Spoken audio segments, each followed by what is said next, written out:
Jaya Radha Madhava Jaya Kunja Bihari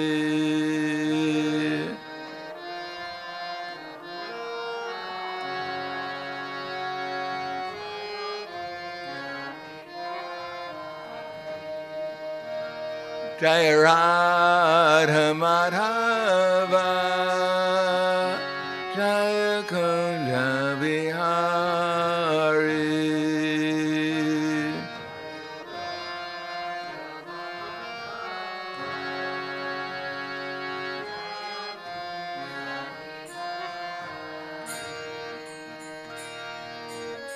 Gopi Jana Vallabha Grivadari Jaya Grivadari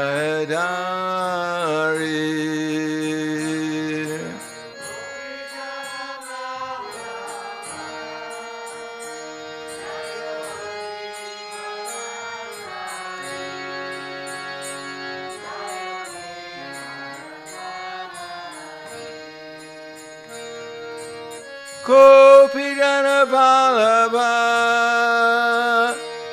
Grivadari Jaya Grivadari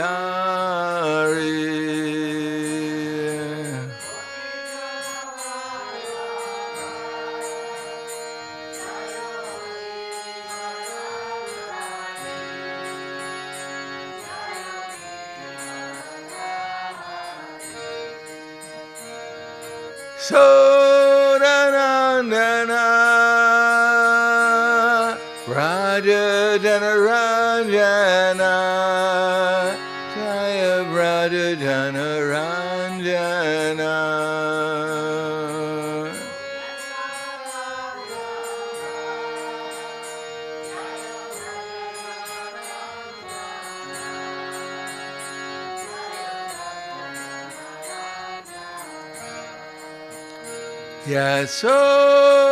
Yasodanandana Raja Janaranjana Jaya Raja Janaranjana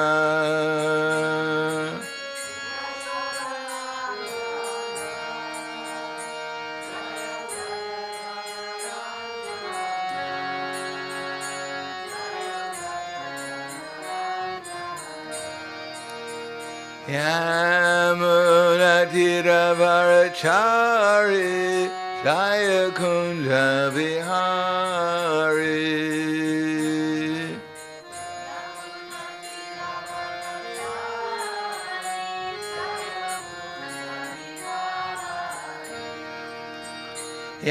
Yamuna Tiravarachari Jaya Kunja Bihari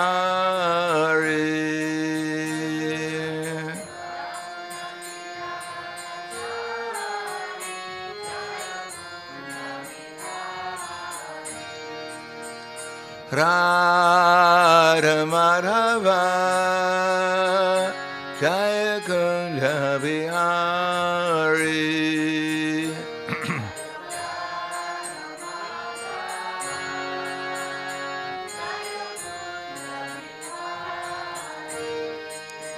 Jaya Radha Madhava Jaya Kunja Bihari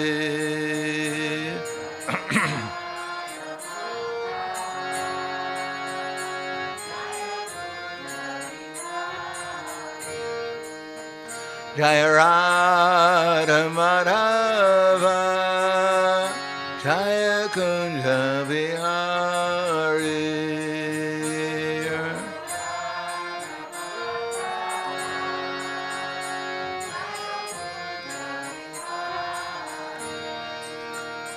Gopi Jana Vallabha Grivadari Jaya Grivadari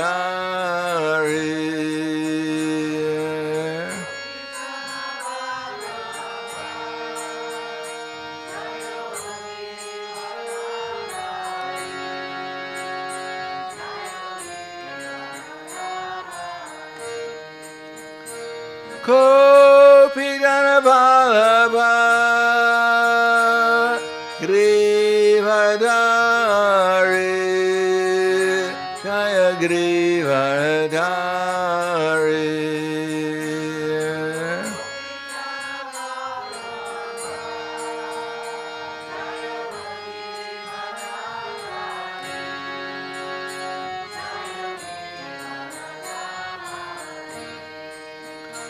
Yasodanandana Prahladananda Ranjana Jaya Prahladananda Ranjana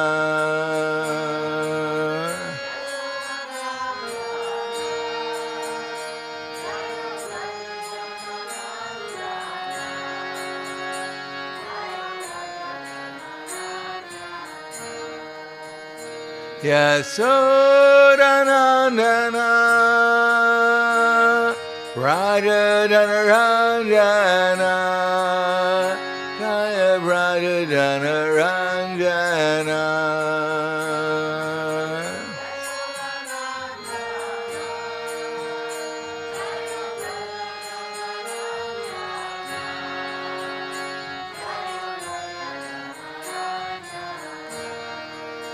Yasodanandana Prahladananda Ranjana Jaya Prahladananda Ranjana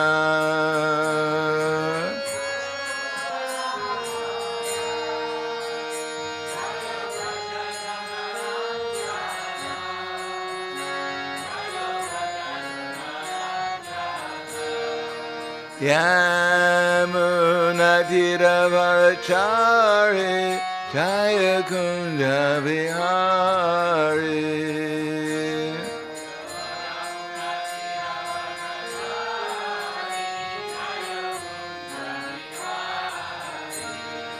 Yamunatiravarachari Jaya Kunda Vihari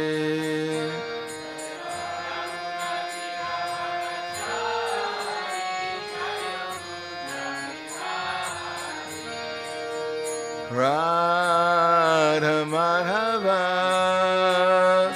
Jaya Kunda Vihari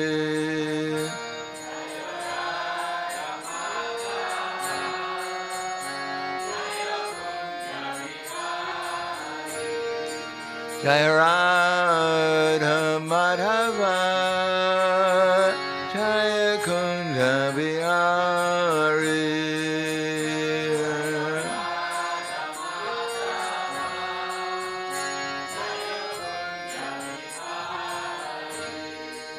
Jaya Radha Madhava Jaya Kunda Vihari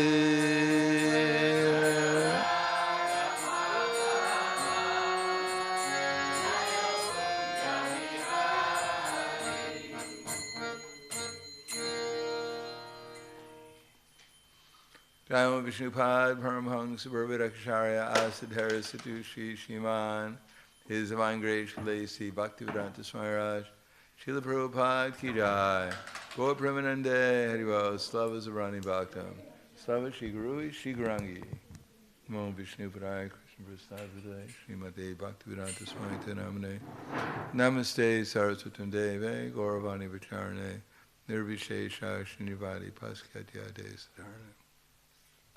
Om Agyanatimirandasya Gyananjana Salakaya Chaksur Militam Yena Tasmai Shri Guruve Namaha Shri Chaitanya Manobhishtam Stapitam Yena Bhutale Swayam Rupa Kadamaya Tadati Swapadantikam Vandeham Shri Guru Shri Utapadakamalam Shri Guru Vaishnavamscha Shri Rupam Sagrajatam Sahagana Raghunatam Vitam Tam Sajivam Sarvaitam Sabadutam Parijana Saitam Krishna Chaitanya Devam Shri Radha Krishna Padan Sahagana Lalita Shiva Sakans Vitams Cha, Hey Krishna Karna Sindho Dinabandho Jagatpate, Gopesha Gopika Kanta Radha Kanta Namostute, Tapta Kanchana Gaurangi Radhe Vrindavaneshwari, Prishubhanu Sutta Devi Pranamami Hari Priye, Vanchakapa Dhruvyascha Kripa Sindhu Vyevacha, Patitanam Pavanebhyo Vaishnavebhyo Namo Namaha, Shri Krishna Chaitanya Pranityananda, Shri Advaita Gadadhar Shivasadi Gaura Bhaktivinoda, Hare Krishna, Krishna Krishna, Hare Hare, Hare Rama, Rama Rama, Hare Hare. Om Namo Bhagavate Vasudevaya. Om Namo Bhagavate Vasudevaya. Om Namo Bhagavate Vasudevaya. Om Namo Bhagavate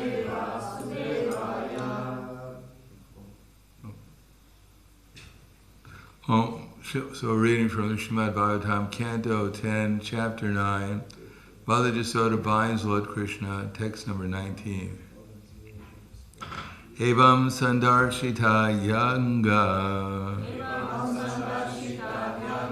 harina britya vasyata svavashenapi krishnena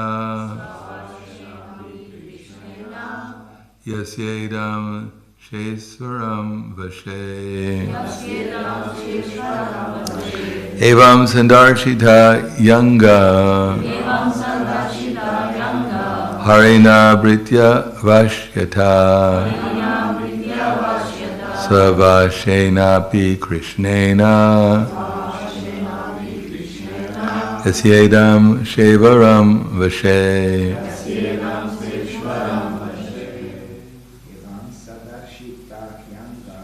evam sandarshita yanga harina britya vashyata sabhashenapi krishnena yasyedam shivam vashe evam sandarshita yanga harina britya vashyata sabhashenapi krishnena yasyedam shasvaram vashe evam sandarshita yanga harina britya vashyata sabhashenapi krishnena yasyedam shivam yashe. Ladies. Evam sandarshita yanga harina britya vashyata savashenapi krishnena yasyedam sheshavam vashe. Evam, in this manner, Sandarshita was exhibited. He, indeed, Anga, O Maharaj Parikshit, Harina, by the Supreme Personality of Godhead, Pritya, Vashyata, his transcendental quality of becoming subordinate to his servitor or devotee.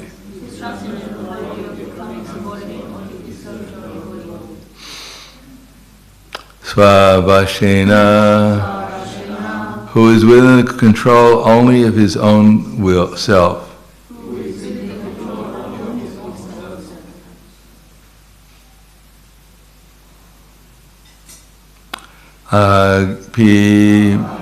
Indeed.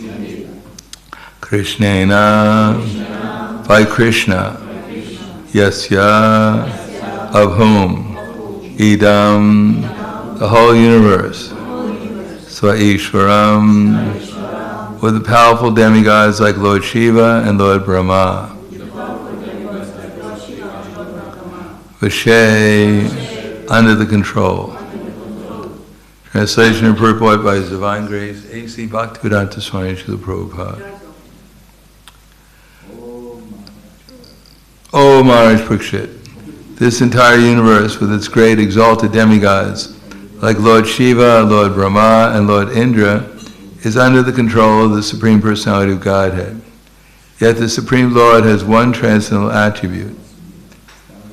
He comes under the control of His devotees. This was now exhibited by Krishna in this pastime. Report. The pastime of Krishna is very difficult to understand. Or this pastime of Krishna's is very difficult to understand. But devotees can understand it. It is therefore said, Darshavyams tad vidam loka atmano bhaktivatsatyam vashyatam. The Bhagavatam 10:11-9. The Lord displays the transcendental attribute of coming under the control of His devotees.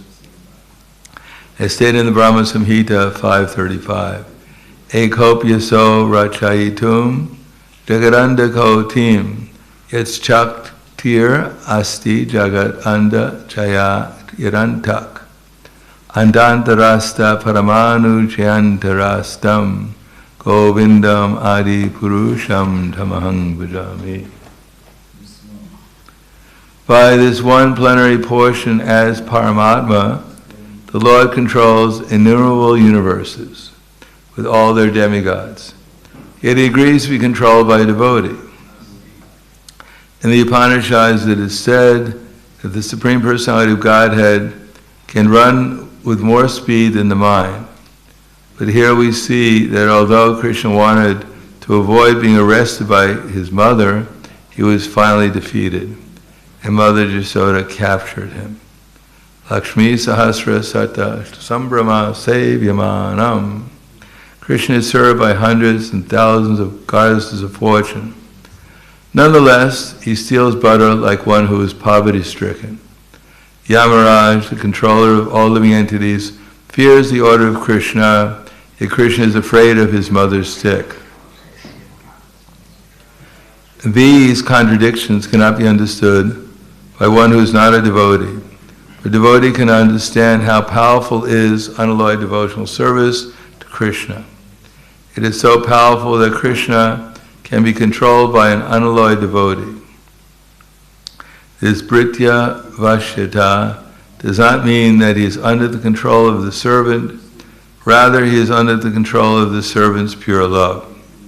In the Bhagavad Gita 1:21, it is said that Krishna becomes the chariot driver of Arjuna. Arjuna ordered him, Senayor Ubayar Madhye Ritam Stapaya Mechuta. My dear Krishna, you have agreed to be my charioteer and to execute my orders. Place my chariot between the two armies of soldiers. Krishna immediately executed this order, and therefore one may argue that Krishna is also not independent. But this is one's agyana, ignorance.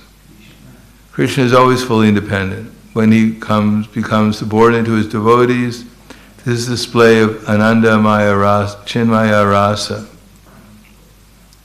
the humor of transcendental qualities that increases his transcendental pleasure. Everyone worships Krishna as the Supreme Personality of Godhead, and therefore he sometimes desires to be controlled by someone else. Such a controller can be no one else but a pure devotee. Evam sandarshitam yanga harina britya vashyata svavashyenapi krishnena yasyedam shevaram vashe. O Maharaj Parikshit, this entire universe with its great exalted demigods like Lord Shiva, Lord Brahma, and Lord Indra is under the control of the Supreme Personality of Godhead. Yet the Supreme Lord has one transcendental attribute. He comes under the control of his devotees. This is now exhibited by Krishna in this pastime. Namo Vishnu Padaya Krishna Prasthaya Bhutaya Srimate Bhakti-Vedanta Swami Taramane Namaste Saraswatam Deve Gauravani Pacharane nirvishesha shinivadi paskadyade satarne.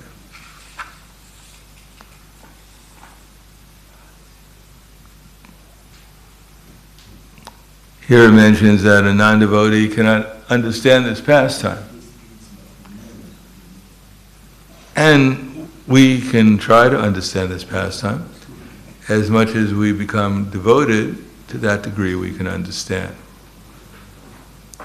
But it is actually inconceivable that a person who has unlimited energies can come under the control of a minute living entity such as the jiva. But here it says actually Krishna, he comes under control of prema bhakti. That is love. Of course, the jiva, the liberated soul, his very nature is Satchitananda Vigraha. His very body is full of bliss, full of knowledge eternally. That is, it's full of love and emanates that love, just like Krishna says in Bhagavad Gita, Ita prakashya ekam kritsnam lokamimam ravi kshetram kshetra tata kritsnam prakashiti bharata. Just like the sun illuminates all the universe with its sunlight, so the living entity, one within the body, illuminates the entire body by its consciousness. So when the consciousness is fixed on Krishna, then he can emanate the entire universe, the entire spiritual world from his heart. He can broadcast it.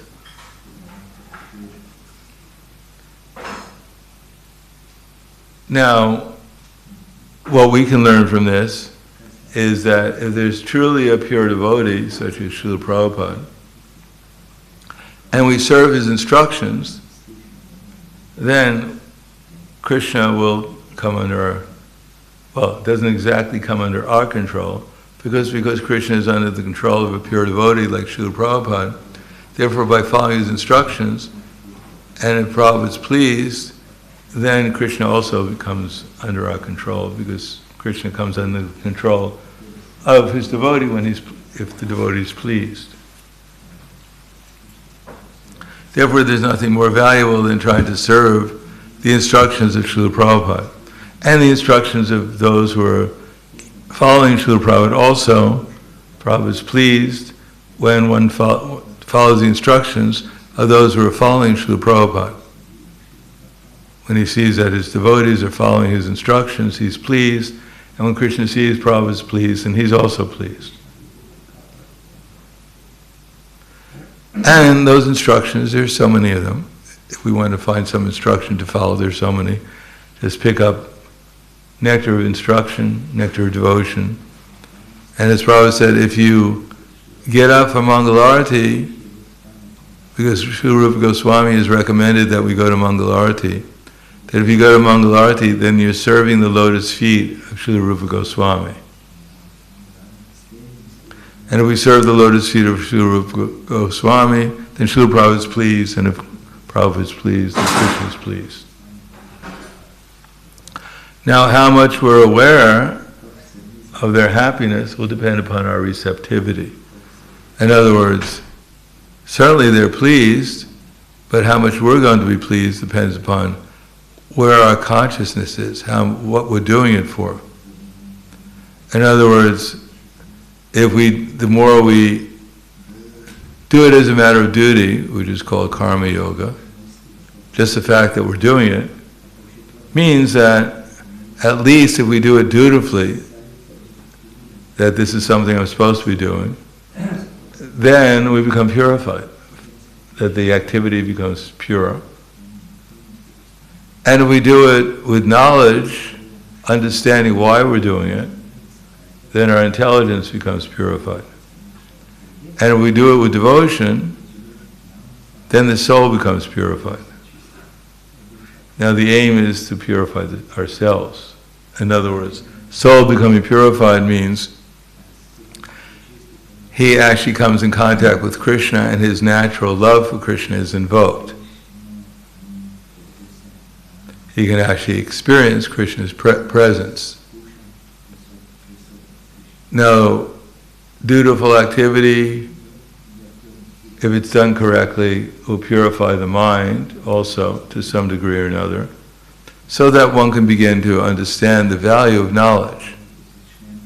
But knowledge of the self and knowledge of the Supreme Self, so that one will make eventually an effort as one gets knowledge, not simply for knowing things as they are, but also for ultimately knowing that love is the ultimate objective of knowledge.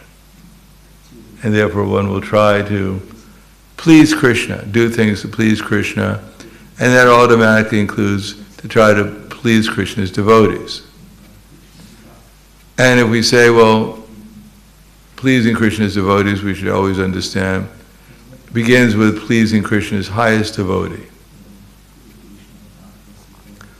Or one who's giving instructions from the highest devotee. To please the devotee doesn't mean that some devotee I know, or aspiring devotee, wants to go to the movies, and therefore in order to please them, I go to the movies with them. They may be pleased, but Krishna is not going to be pleased. Nor will Prabhupada be pleased. So we have to understand what's actually pleasing to Krishna, and that comes down through the succession. From the actual pure devotees, or any devotees repeating the message of the pure devotee, that message is the same as the pure devotee. Things equal to the same thing or equal to each other. Then gradually we can understand how Krishna comes under the control of his devotee, because ultimately all these instructions and everything that's coming from Lord Chaitanya, who's Shri Krishna Chaitanya Radha Krishna Nahi Anya. So ultimately, by pleasing the instructions of Chaitanya Mahaprabhu, we're pleasing Srimati Radharani. And Krishna is always under the control of Srimati Radharani. And when we don't please Radharani, that's called aparad, against Radharani. So we're learning how to avoid aparad, and we're learning how to follow the instructions in such a way as it's most pleasing. Now aparad may be, for instance, we may do things dutifully, but not with much attention, much understanding. Benefit is there, certainly, and that will purify us, but it should purify us in such a way as that we become receptive to the understanding why we're doing it. We shouldn't do things unconsciously. As Prabhupada writes, blind following and absurd inquiries are condemned. One should not only hear submissively, one should get a clear understanding through submission, service, and inquiry. So certainly when we hear submissively, it means something's going to happen. Submissively means shu shu sho shadadanasya vasudeva kataruchi. So the word su shu sho means means nicely. Actually, su means without impediment, without obstacle. Just like sukha. You heard the word sukha before? Anyone know what sukha means? What's that? What's that? What does the word ka mean? What's that? Space. And sukha means what? Good space, yeah, a lot of space. It's like when you eat too much and you all become clogged up. That's called dukkha. Bad space. And sukha is when everything's going nicely. There's a lot of space. Everything flows nicely. So, pleasing Krishna, or pleasing the pure devotee of Krishna, means that one is doing his activities and one is hearing the instruction and there's no impediment. What is the impediment? Why we don't feel happiness? Well, why do we feel happiness? Just by doing activity. People can come to the temple and chop vegetables and they feel actually quite happy doing that. Why is that? Because they're following the instructions of Krishna to some degree, and therefore some of the activities, the impediments to their activities that make them feel dukkha become purified. Their activity becomes purified, therefore they feel some happiness. But even beyond that is when our consciousness becomes purified and we hear the instructions sufficiently, we understand what we're doing, why we're doing it, and how to do it. And ultimately, jnanam gayam gayam gamyam riddhi sarvashavishtitam. We have to add Krishna to the activity. So the reason why we're doing it, whatever we're doing should be, we're doing it for Krishna. Krishna wants us to do it because he's the proprietor of everything. It's one thing to do things dutifully, but to do them with the understanding that Krishna is the proprietor. Therefore we utilize things in his service because they belong to him. Then we do it with the understanding that Krishna is pleased if we do it with care and attention to please him. So that's called jnana. And with that knowledge, then we can develop devotion. In other words, devotion doesn't manifest itself all at once in our heart. It manifests when we do things with knowledge, which ultimately means to please Krishna. And then when Krishna sees we're attempting to please him, then he reciprocates. And we can experience, he reveals what devotion actually means. Or Srila Prabhupada writes, blind following and absurd inquiries are condemned. So what's blind following? Means we just do things like karma yoga. It's karma yoga, is we're doing the right thing, but we're just following blindly. We don't know why we're doing it. And absurd inquiries are condemned means we're doing things without knowing, and we're asking questions that have nothing to do with actually discovering why we're doing it. We get so much knowledge, but we don't know what we're doing, or why we're doing it. So that's called absurd inquiries. Where did the jiva come from? How many souls fit on a peacock feather? Whatever. One should not only hear submissively. So we have to hear submissively. Any hearing about Krishna or about devotional service would be beneficial. But we should know what the objective ultimately of hearing.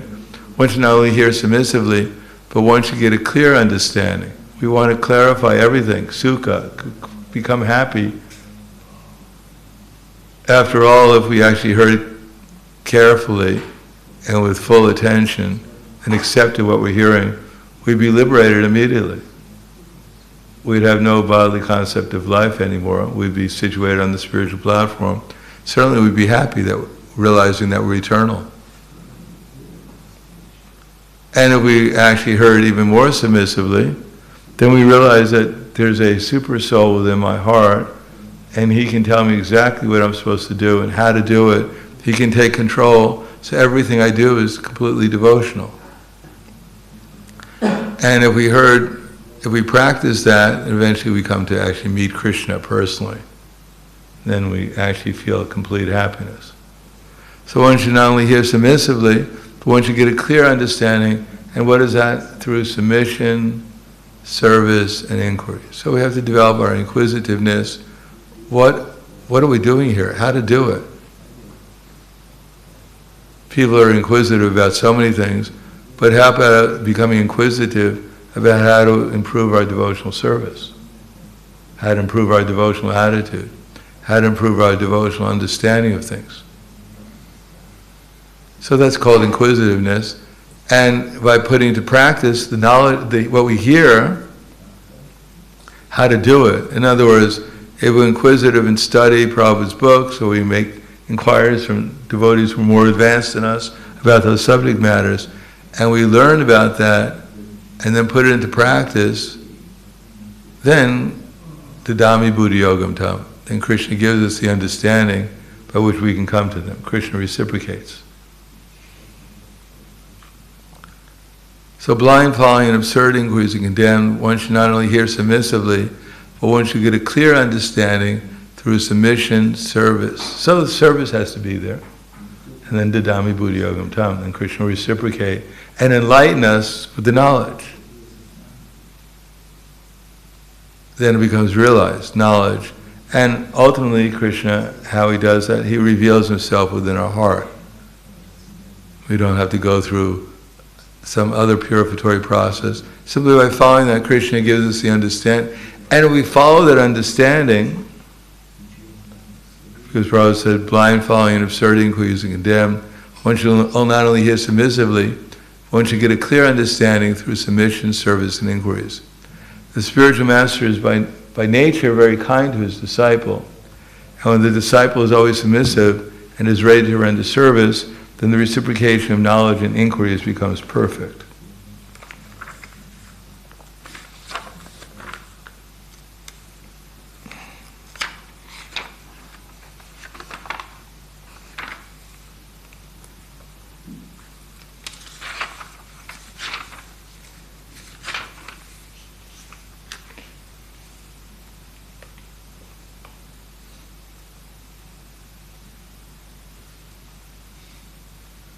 Yeah, that's right. Yeah, the right order.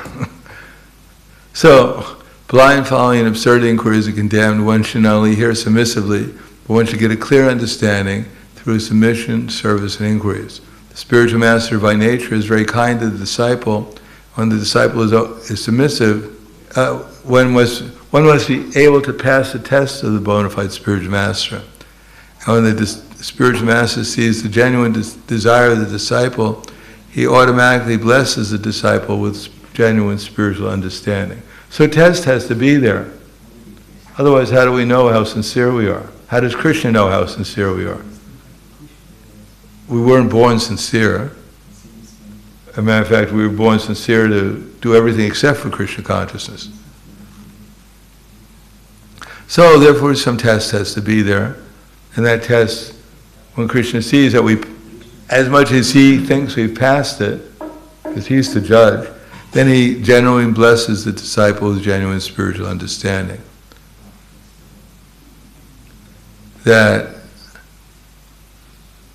submission and service, or the inquiries and submission constitute the basic, the submission and inquiry are the basic principles of spiritual understanding.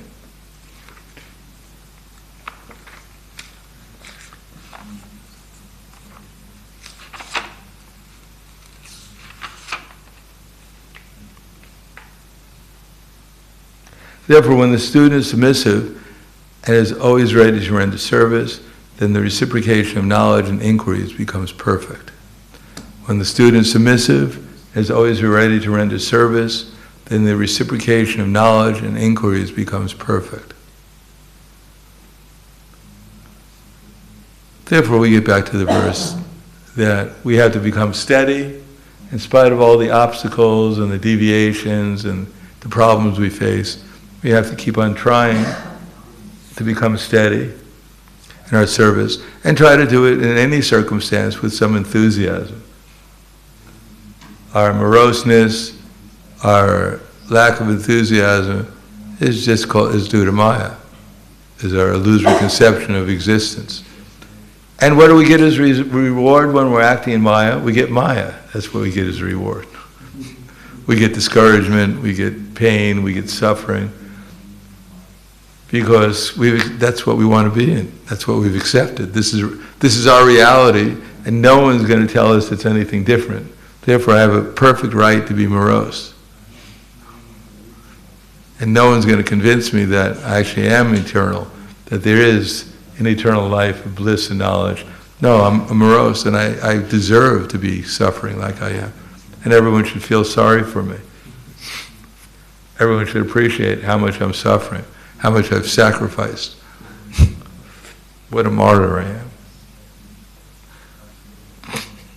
So this is all called ignorance and illusion. So we've accepted ignorance and illusion, and therefore we have to suffer. And if we accept real knowledge, when the student is always submissive and is ready to render service, then we'll pass the test. And then there'll be a genuine reciprocation of real consciousness, real awareness.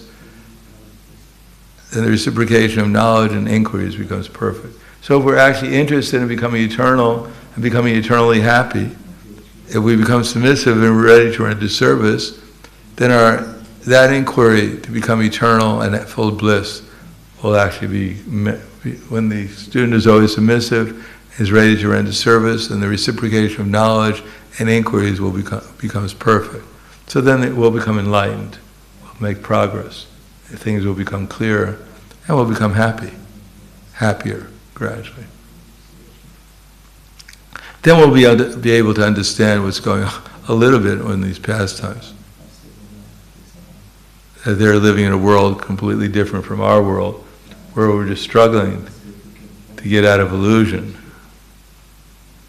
And as much as we get out of illusion, and we can understand what it's like to live without illusion in full in consciousness of Krishna. So I'll stop there. Thank you. Any questions or comments?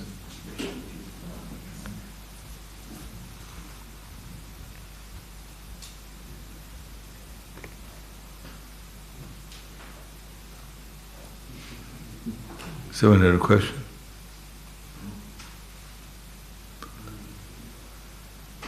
Everyone agrees? Anyone disagree? Okay. Khala Grantaraj srimad-bhagavatam ki jai, Srila Prabhupada ki jai, Gaur Premanande Hari Bol.